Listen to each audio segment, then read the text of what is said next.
Who do Republicans want to run against? Barack Obama or Hillary Clinton? I would prefer Barack Obama because he is so liberal that he's anti-American. No. The controversy started after Obama detailed his willingness to bomb suspected terrorist cells in Pakistan. No. The only foreign policy thing I remember he said was he's going to attack Pakistan. No, I'm sorry.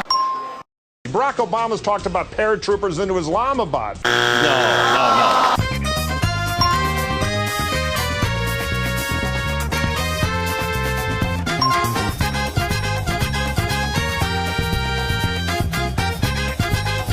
So we've got to get the job done there. And that requires us to have enough troops that we're not just air raiding villages and killing civilians, which is causing enormous problems there. And Obama's comment slamming U.S. troops. No. What his press secretary, and obviously in conjunction with that, Barack Obama are doing is saying that we are targeting civilians. No, I'm sorry. Then this week at a New Hampshire forum, Obama seemed to criticize the performance of U.S. troops in Afghanistan. No. With relatively few troops on the ground, the U.S. and NATO rely on air power, and civilian deaths from airstrikes have doubled. You are asking the American government to roll back the airstrikes. Do I understand you? Oh, yes, in clear words. Well, we had his pastor on this program, remember, who has a very black separatist point of view. No. Here's Barack Obama, his minister, holds, these black separatist views. No, I'm sorry. I want the public to understand where your church is coming from, because you're being accused of being a black separatist church, and thus Obama is being accused by default of being a black separatist. Can you straighten that out for us, please? The African-centered point of view does not assume superiority, nor does it assume separatism. It assumes Africans speaking for themselves as subjects in history, not objects in history, and not saying we are superior to anybody.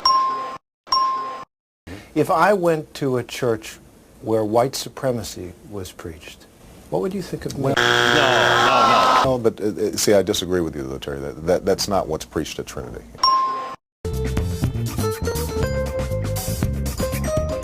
The only time he's ever been asked about his association with Bill Ayers, the unrepentant terrorist from the Weather Underground, who on 9/11 of all days in the New York Times was saying, "I don't regret setting bombs. I don't think we did enough." Is that a question you might ask?